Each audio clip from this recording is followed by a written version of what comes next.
Welcome children. हम लोग discuss कर रहे हैं क्लास 12th बायोलॉजी का चैप्टर 3 ह्यूमन रिप्रोडक्शन। हम ऑलरेडी स्पर्मेटोजेनेसिस oogenesis डिस्कस कर चुके हैं। आज हम इस सेशन में डिस्कस करेंगे मेंस्ट्रुअल साइकिल के बारे में। इस सेशन के एंड में आप क्या क्या जान पाएंगे मैं आपको बता दूं। You can state menstrual cycle, menarche and menopause. You can describe events during different phases of menstrual cycle. You can write the different keywords related to menstruation. Draw and label ovarian, uterine and hormonal changes during the menstrual cycle. This is the graphical representation you can learn. You can compare ovarian, uterine and hormonal changes during menstrual cycle. Now what you have already acquired, what knowledge you have acquired, you are able to define oogenesis and spermatogenesis so far, and you know about the male and female reproductive system. You are able to explain events of oogenesis and spermatogenesis. अभी इस knowledge के आधार पर हम अपना discussion शुरू करेंगे। तो चलिए अपना डिस्कशन शुरू करते हैं। तो जैसे मैं हर बार की तरह ये जो इवेंट है सेक्सुअल रिप्रोडक्शन का, उस इवेंट का सिर्फ नाम बताऊंगी आपको। So the events are sequentially ऐसे है आपका गैमेटोजेनेसिस, उसके बाद insemination, then fertilization, then implantation, then gestation and parturition. हम ऑलरेडी गैमेटोजेनेसिस ख़त्म कर चुके हैं, डिस्कस कर चुके हैं। आज हम डिस्कस करेंगे menstrual cycle. even though it is not an event of directly हम नहीं बोल सकते कि यहाँ इवेंट पर मेंशन नहीं किया गया, but menstrual cycle is very important and that signifies the presence of the reproductive phase. reproductively somebody is active, एक फीमेल reproductively active है, कैसे पता चलेगा? if the menstruation cycle is occurring in that person or female, then she is reproductively active और reproductively healthy.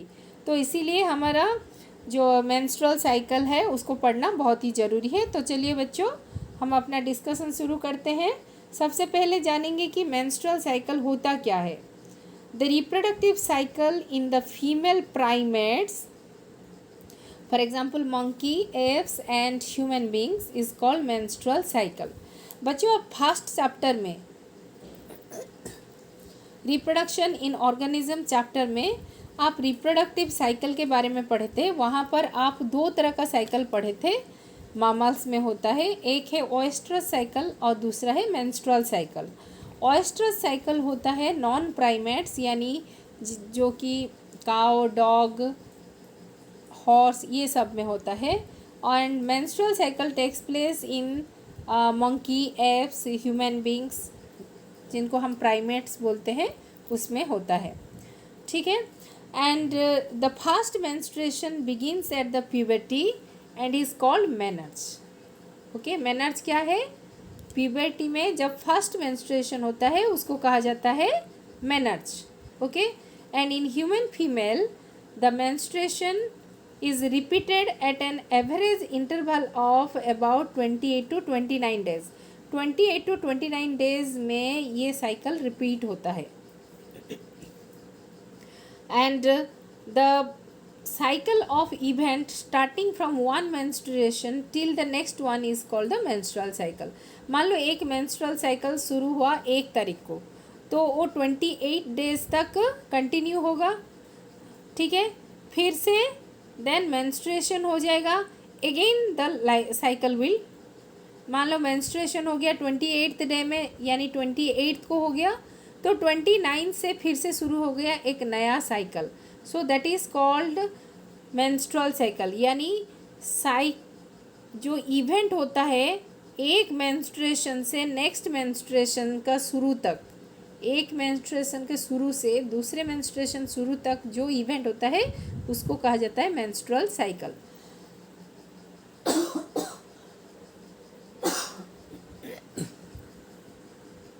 And menstrual cycle में एक ovum release होता है।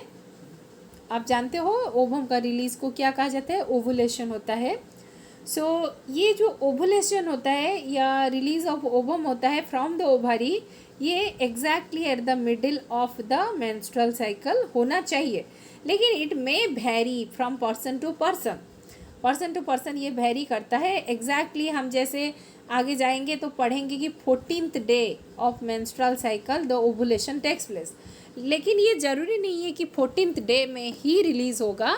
सो ये 10th डे से लेकर 19th डे तक किसी भी दिन ये रिलीज़ हो सकता है, क्योंकि it is affected by so many things like hormone, stress level, mineral levels. So ये हर चीज़ के ऊपर डिपेंड करता है। सो हम ऐसा नहीं बोल सकते कि जिस दिन एग्जैक्टली एट द मिडिल, मतलब 28 डे या 29th डे में नेक्स्ट मेंस्ट्रुएशन शुरू होगा, इसका मतलब 14th डे में ही ओवुलेशन होगा, ऐसा नहीं बोल सकते। बट थियोरिटिकली हम उसको बोलेंगे कि ये middle of the menstrual cycle. ये देखो बच्चों, the phases of the menstrual cycle. तो मेंस्ट्रुअल साइकिल का 4 फेजेस होते हैं। The first one is menstrual phase, ठीक है, जब ब्लीडिंग होता है, ये हम आगे जाकर पढ़ेंगे। The next phase, menstrual phase के बाद सेकेंड फेज होता है follicular phase. Then follicular phase के बाद ओवुलेशन फेज, जब एग रिलीज होता है ओवरी से। देन ओवुलेशन के बाद नेक्स्ट फेज होता है लुटियल फेज, जबकि प्रोजेस्टेरोन हार्मोन सीक्रेट होता है। और ये 4 फेज होते हैं मेंस्ट्रुअल साइकिल में। तो हम शुरू करते हैं मेंस्ट्रुअल फेज के साथ। सो सबसे पहला फेज है menstrual phase, first phase this is. तो ये फेज कब शुरू होता है? This phase starts when the egg from the previous cycle is not fertilized. मान लो इससे पहले मेंस्ट्रुअल साइकिल का जो मेंस्ट्रुअल फेज होता है that is the first phase, और ये शुरू होता है जब उसका प्रीवियस साइकिल का एग फर्टिलाइज नहीं होगा तब। तो अगर फर्टिलाइज नहीं होता एग तो प्रेगनेंसी नहीं होगा। प्रेगनेंसी नहीं होने से क्या होगा? हार्मोन का जो लेवल है, एस्ट्रोजन एंड प्रोजेस्टेरोन हार्मोन, दोनों का लेवल कम हो जाता है, ड्रॉप हो जाता है। और ये ड्रॉप होने की वजह से जो एंडोमेट्रियम का लाइनिंग होता है, एंडोमेट्रियम कहाँ होता है बच्चों? It is the innermost lining of the uterus, और it is richly supplied with the blood capillaries.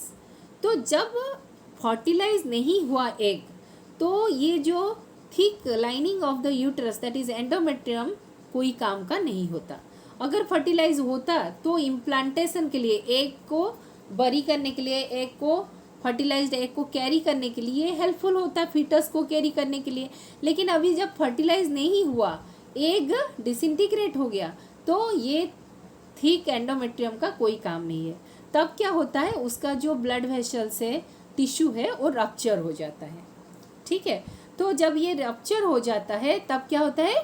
Blood, mucus and tissue ये सारे एंडोमेट्रियल लाइनिंग से रिलीज होने लगते हैं, and this fluid is released through the vagina. Vagina के थ्रू ये रिलीज होता है, दैट इज कॉल्ड ब्लीडिंग।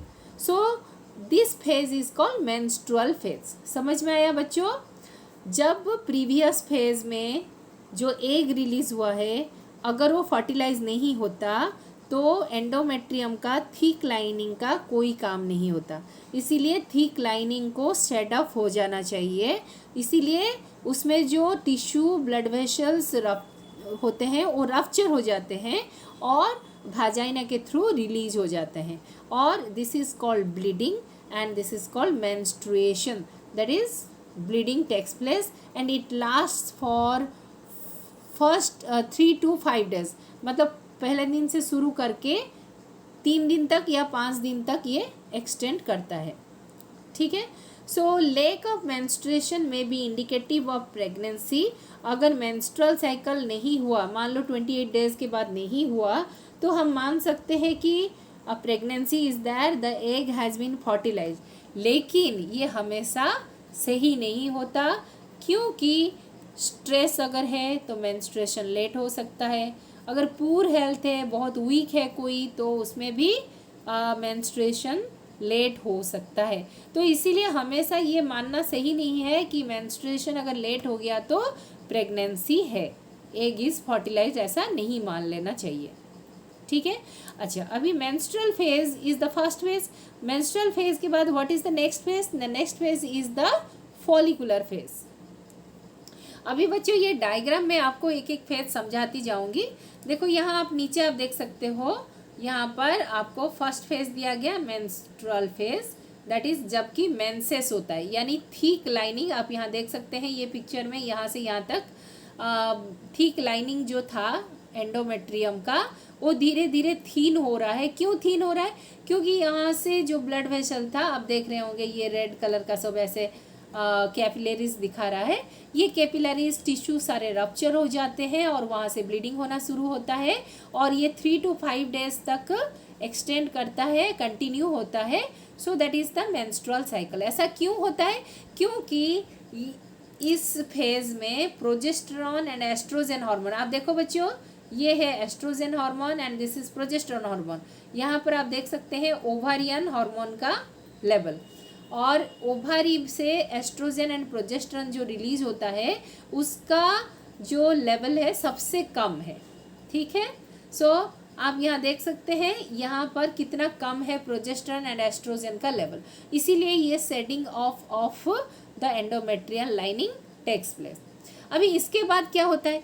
जब एंडोमेट्रियल लाइनिंग फॉल हो गया तो नेक्स्ट हमने क्या कहा, एक मेंस्ट्रुअल साइकिल का बिगिनिंग से दूसरा मेंस्ट्रुअल साइकिल का बिगिनिंग तक उसको कहते हैं मेंस्ट्रुएशन। एक मेंस्ट्रुएशन से दूसरे मेंस्ट्रुएशन का बिगिनिंग तक है मेंस्ट्रुअल साइकिल। तो हमारा मेंस्ट्रुएशन शुरू हुआ फर्स्ट डे, उसको फर्स्ट डे बोलेंगे, यहाँ से शुरू हुआ मेंस्ट्रुएशन, फिर ख़त्म होगा कब? जब दूसरा मेंस्ट्रुएशन शुरू होगा, दूसरा मेंस्ट्रुएशन का फर्स्ट डे में शुरू होगा, ख़त्म होगा। ठीक है। तो ये हो गया आपका पूरा कंप्लीट साइकिल, जो कि 28 या 29 डेज का या फिर 30 डेज का हो सकता है। तो बच्चे यहाँ पर देखो, अभी मेंस्ट्रुएशन के बाद what is the next phase? The next phase is proliferative phase और फॉलिकुलर फेज। अभी मैं आपको यहाँ पर बताऊंगी why it is called follicular phase. देखो बच्चों, जब मेंस्ट्रुअल साइकिल होता है यहाँ पर 4 बेसिक चेंज होता है। एक है चेंजेस इन द यूटेरस, दूसरा है changes in the ovarian hormone level, तीसरा है changes in the ovarian structure, चौथा है change in the pituitary hormone level. ठीक है। अभी मैं एक एक कैसे ये रिलेटेड वे में, कोऑर्डिनेटेड वे में काम करते हैं, ऐसा नहीं कि ये अलग अलग काम करते हैं, एक दूसरे के ऊपर डिपेंडेंट है। जैसे यूट्रस में, ओवरिस में जो भी चेंज हो रहा है that is because of the hormones secreted from the pituitary and the ovary. तो अभी हम पहले देखेंगे कि प्रोलिफेरेटिव फेज, इसको प्रोलिफेरेटिव या फॉलिकुलर फेज क्यों कहा जाता है। पहला चीज़ है कि फॉलिकुलर फेज इसलिए कहा जाता है कि इस फेज में फॉलिकल का डेवलपमेंट होता है। हम आपको ग्राफियन फॉलिकल का स्ट्रक्चर बताए थे प्रीवियस सेशन में आफ्टर oogenesis। तो ग्राफियन फॉलिकल बनने तक फॉलिकल का नंबर, जो ग्रानुलोसा सेल होता है उसका नंबर बढ़ता जाता है और धीरे धीरे ये फॉलिकल का स्ट्रक्चर चेंज होता जाता है। और ये जो proliferation means multiplication of the number of follicular cell is taking place, so it is called proliferative phase. और फॉलिकुलर फेज क्यों कहा जाता है? क्योंकि यहाँ पर फॉलिकल्स का डेवलपमेंट होता है। जैसे पहले था प्राइमरी फॉलिकल, फिर हुआ सेकेंडरी फॉलिकल, फिर हुआ टर्शियरी फॉलिकल, देन हुआ ग्राफियन फॉलिकल। ओके। अच्छा, अभी इसके साथ साथ होता क्या है फॉलिकुलर फेज में? ये तो हो गया फॉलिकल का चेंज होता है, फॉलिकल डेवलपमेंट होता है, इसीलिए हम उसको फॉलिकुलर फेज बोले। लेकिन ये फॉलिकल का डेवलपमेंट क्यों होता है? क्योंकि the anterior pituitary secretes the FSH hormone. Follicle stimulating hormone. ये हार्मोन सीक्रेट होता है एंटीरियर पिट्यूटरी से, जो कि फॉलिकल सेल को स्टिमुलेट करता है for its proliferation and development of the Graafian follicle. तो बच्चों आप यहाँ इस डायग्राम में आप जैसे देख सकते हैं कि ये जो FSH, देखो ये जो ग्रीन कलर का लाइन दिखाया रहा है यहाँ पर, सो FSH का लेवल धीरे धीरे बढ़ता जा रहा है और यहाँ पर जाके बढ़ गया है। ठीक है, सो फॉलिकल स्टिमुलेटिंग हार्मोन का लेवल जैसे जैसे बढ़ता जाता है वैसे वैसे आपका फॉलिकल जो है प्राइमरी फॉलिकल से ग्राफियन फॉलिकल तक डेवलपमेंट होता है। तो ग्राफियन फॉलिकल में होता क्या है बच्चों, सेकेंडरी oocyte, ओवम का सेकेंडरी oocyte स्टेज होता है। ठीक है, तो समझ में आ गया आपको फॉलिकुलर फेज क्या है। तो फॉलिकुलर फेज में फॉलिकल का प्रोलिफरेशन होता है, फॉलिकल का डेवलपमेंट होता है, प्राइमरी फॉलिकल सेकेंडरी फॉलिकल में, सेकेंडरी फॉलिकल टर्शियरी फॉलिकल में, टर्शियरी फॉलिकल ग्राफियन फॉलिकल में डेवलप होता है। And the Graafian follicle contains the secondary oocyte। ये कैसे होता है, क्योंकि FSH सिक्रेशन यहाँ पर धीरे धीरे बढ़ता जाता है। FSH कहाँ से सिक्रेट होता है, पिट्यूटरी ग्लैंड से। अभी जब फॉलिकल डेवलप हो रहे हैं, अभी फॉलिकल भी धीरे धीरे एस्ट्रोजेन हार्मोन सीक्रेट करना शुरू करते हैं। तो आप यहाँ देखो, ये है एस्ट्रोजेन हार्मोन। आप देख सकते हैं ये लाइन, यहाँ एस्ट्रोजेन का सीक्रेशन किस तरह धीरे धीरे बढ़ रहा है जैसे जैसे ग्राफियन फॉलिकल बन रहा है। ठीक है बच्चों, तो इस तरह ये सारे चेंजेस किस तरह साइमल्टेनियसली हो रहा है। तो हमने तो देख लिया कि पिट्यूटरी का हार्मोन में क्या चेंज हो रहा है, फॉलिकल में क्या चेंज हो रहा है, देन एस्ट्रोजन लेवल में क्या चेंज हो रहा है। अभी हम देखेंगे कि यूटरस में क्या चेंज हो रहा है। आप देखो बच्चों, अभी यूटरस यहाँ पूरा थीन हो गया था, यहाँ पर आप देखो यहाँ लाइन खींच रही, यहाँ पर पूरा थीन हो गया था। अभी धीरे धीरे एंडोमेट्रियम का लाइनिंग धीरे धीरे थिक होने लगेगा। ठीक है, अभी हम नेक्स्ट फेज पढ़ेंगे। The next phase is follicular phase. Already I have discussed, I am not discussing it once again. Diagram में मैं आपको बता चुकी हूँ FSH सिक्रेशन होने के बाद किस तरह फॉलिकल का डेवलपमेंट होता है, फिर फॉलिकल एस्ट्रोजन सीक्रेट करता है, फिर एंडोमेट्रियम का जो वाल है वो धीरे धीरे कैसे थिक होने लगता है। ठीक है, तो ये एंडोमेट्रियम का जो थिकनेस बढ़ता है वो किस लिए बढ़ता है, because of the oestrogen. Oestrogen hormone कहाँ से सीक्रेट होता है, फॉलिकल से। ठीक है, ओवरियन फॉलिकल से। ठीक है बच्चों, अच्छा जैसे जैसे ये यूटेराइन वॉल एंडोमेट्रियम थिक होता जाता है उसमें blood supply, blood vessel and uterine glands का डेवलपमेंट होने लगता है। ये रहा डायग्राम, हम यहाँ तक आपको बता चुके हैं। ठीक है, this is up to follicular phase. यहाँ पर मेंस्ट्रुअल फेज, ये है मेंस्ट्रुअल फेज, ये है फॉलिकुलर फेज। अभी हम नेक्स्ट फेज देखेंगे, ओवुलेटरी फेज।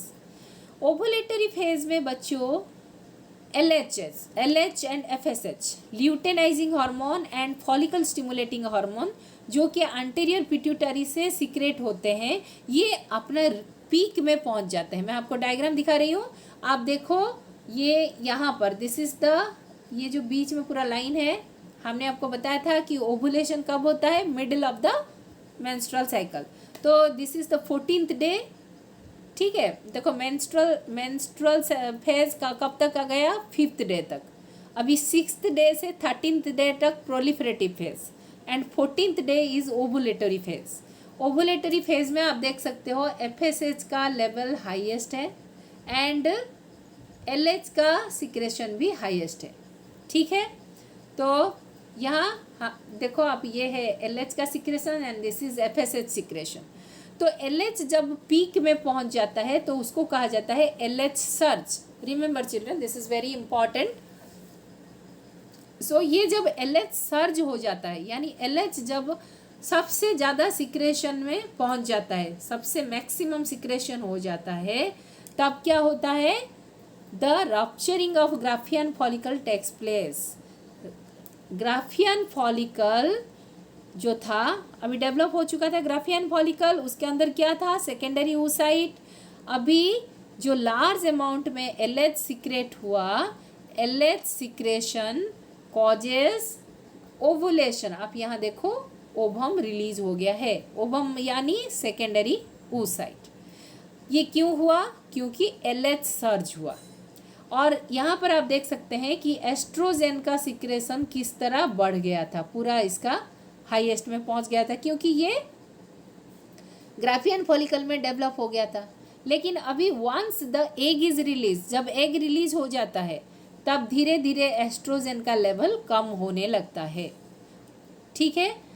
और ओवम रिलीज होने के बाद जो रप्चर फॉलिकल रहता है, ग्राफियन फॉलिकल का जो टिश्यू रहता है, that tissue becomes the corpus luteum. ये जो येलो कलर स्ट्रक्चर दिखाया जा रहा है आपको, that is the corpus luteum.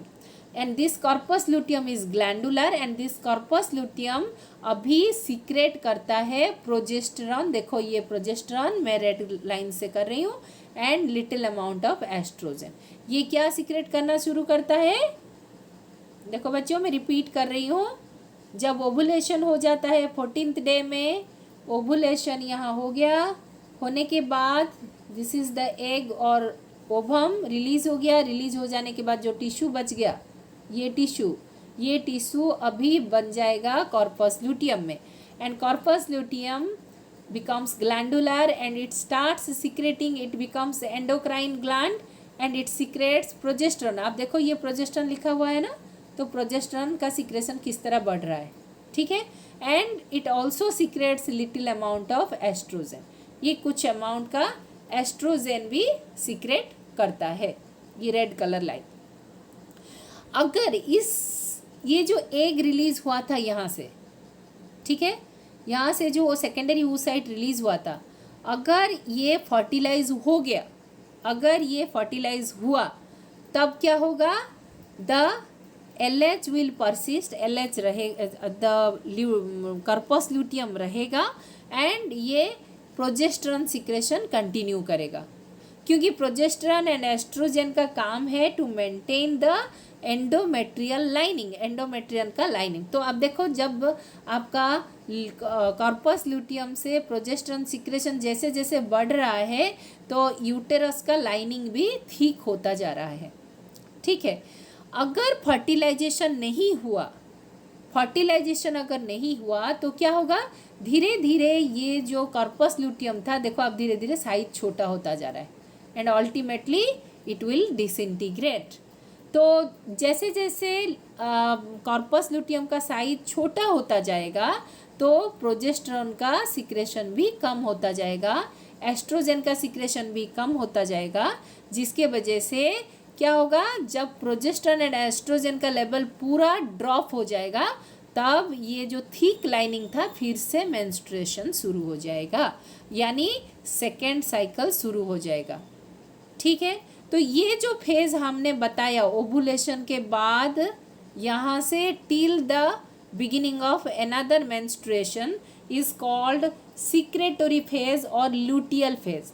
इसको सिक्रेटरी फेज इसलिए कहा जाता है क्योंकि ये कॉर्पस लूटियम सिक्रेट करता है progesterone, and endometrial lining is also secretory in nature, ये म्यूकोस सिक्रेट करने लगता है, और corpus luteum progesterone and oestrogen secrete करता है, that's why it is called secretory phase. इसको ल्यूटियल फेज क्यों कहा जाता है? क्योंकि यहाँ पर कॉर्पस लूटियम बनता है और कॉर्पस लूटियम परसिस्ट करता है। अगर फर्टिलाइजेशन नहीं हुआ तो ये एग अपना लाइफ स्पान ख़त्म करने के बाद, यानी 72 आवर्स के बाद डिसइंटीग्रेट हो जाता है, तब प्रोजेस्टेरॉन का लेवल ड्रॉप हो जाता है और फिर से मेंस्ट्रुएशन शुरू हो जाता है। तो ये रहा लूटियल फेज बच्चों, हम आपको ऑलरेडी बता चुके हैं। It includes cycle days from 15 to 28। आप यहाँ देखो 14th डे में ओवुलेशन हो गया, तो 15th डे से 28th डे तक हो गया luteal phase. Then endometrium thick होता है, हमने आपको दिखाया किस तरह एंडोमेट्रियम थिक हो रहा है। The remaining part of the Graafian follicle transforms as corpus luteum, ये भी हमने दिखाया कि किस तरह कॉर्पस लूटियम बन जाता है। ओके, सो कॉर्पस ल्यूटियम बन जाता है and corpus luteum secrets large amount of progesterone which is essential for maintenance of the endometrium. जैसे जैसे प्रोजेस्टेरॉन का सीक्रेशन बढ़ता जाएगा एंडोमेट्रियम ठीक होता जाएगा, ठीक है। एंड एंडोमेट्रियम ठीक होना जरूरी है क्योंकि अगर फर्टिलाइजेशन होता है तो implantation of fertilized ovum, ovum fertilize होने के बाद वहाँ पर जाकर एम्बेड होना है, ठीक है, बरी होना है, इसीलिए एंडोमेट्रियम का ठीक होना जरूरी है, ठीक है। तो ये है वही स्टेज, फिर से आपको वही डायग्राम में दिखा रही हूँ। ये देखो मेंस्ट्रुअल फेज, जहाँ पर मेंस्ट्रुएशन हो रहा है, यहाँ पर एस्ट्रोजन एंड प्रोजेस्टेरॉन का लेवल सबसे कम है एंड FSH LH का लेवल भी कम है, ठीक है। और जैसे ही मेंस्ट्रुएशन ख़त्म होता है प्रोलिफेरेटिव फेज शुरू होता है तो FSH एंड LH का सिक्रेशन शुरू होता है। FSH स्टिमुलेट करता है for the formation of the follicles, follicles primary secondary and tertiary follicle, then ultimately Graafian follicle में कन्वर्ट होता है और धीरे धीरे आपका जो फॉलिकल सेल है वो एस्ट्रोजन सिक्रेशन शुरू करते हैं, तो एस्ट्रोजन का लेवल भी बढ़ता जाता है और उसके साथ साथ फॉलिकल्स इनहिबिन और एक हार्मोन है जो कि आपकी बुक में मेंशन नहीं किया है, वो भी सीक्रेट करता है क्योंकि एस्ट्रोजन अगर ज़्यादा हो जाए तो inhibin will inhibit the secretion of oestrogen.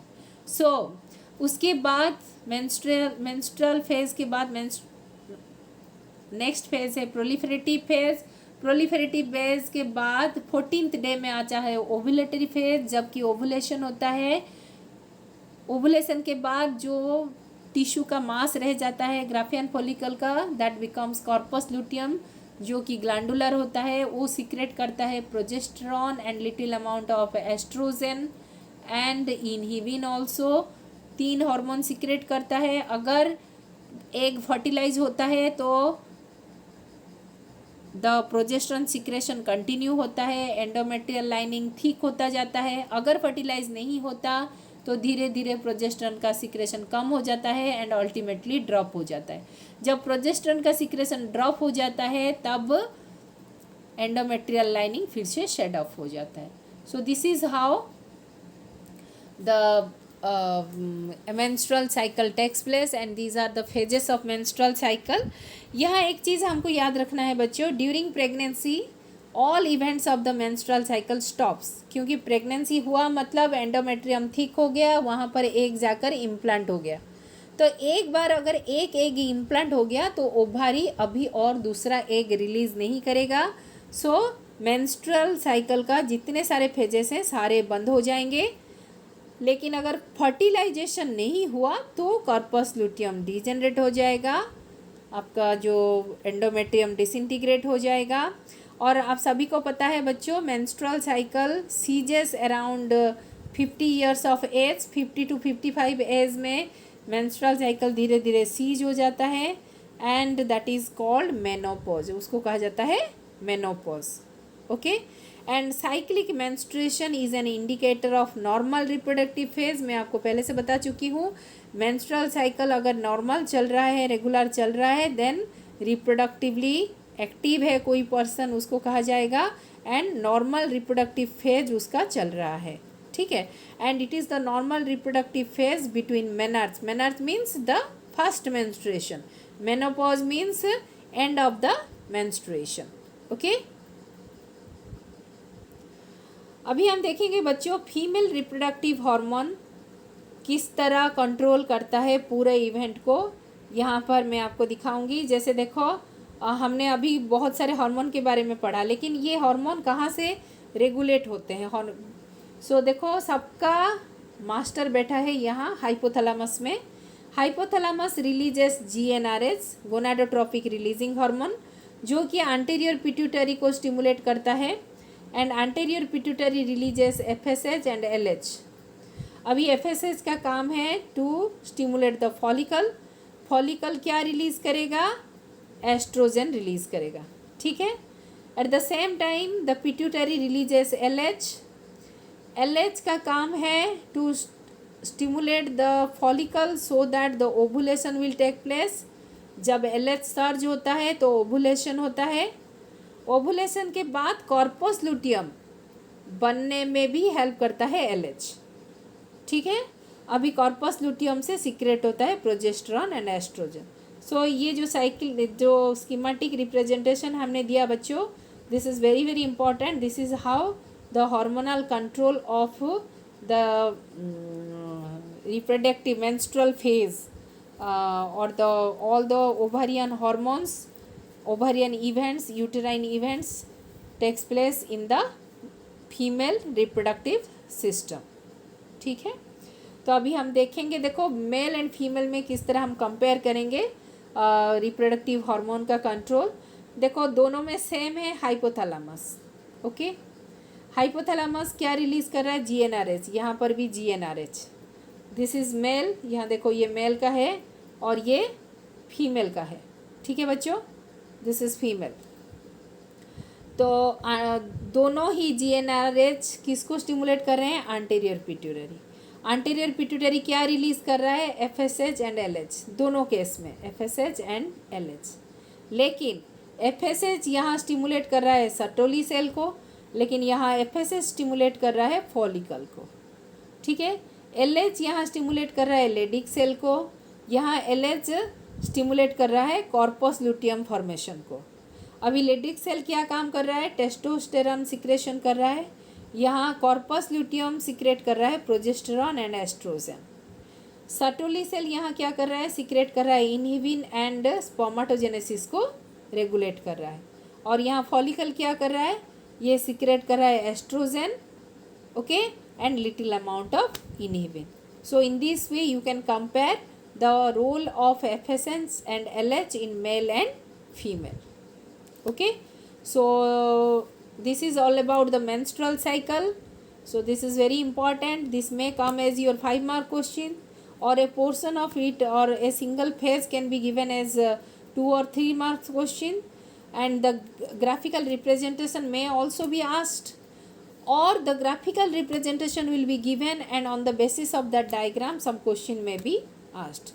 So accordingly you please go through the video thoroughly and seriously and try to clarify your doubt. Still then, if you have any doubt, you can ask me in the comment section. And our next topic is fertilization and implantation, the most important event of sexual reproduction. So look for our next topic, fertilization and implantation. Keep watching. Thank you for viewing.